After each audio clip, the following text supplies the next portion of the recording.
Hej derude. Jeg vil gerne vise en test af de nye heksehyl 2012.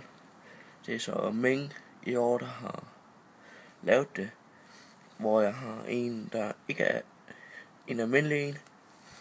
Og så har jeg en, jeg har trampet på. Jeg ved godt, det måske ikke er noget, men altså, det er jo ret sjovt, men jeg synes lige, I skulle se det. Jeg tager først det almindelige.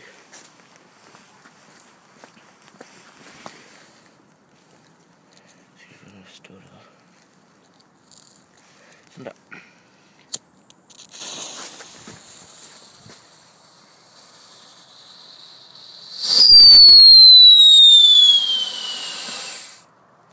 De hyler helt vildt.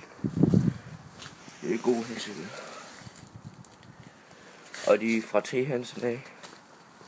Her er det, der er trampet på.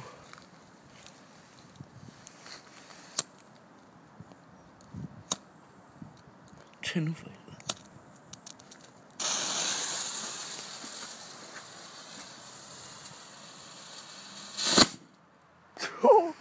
Hvor er det sjovt.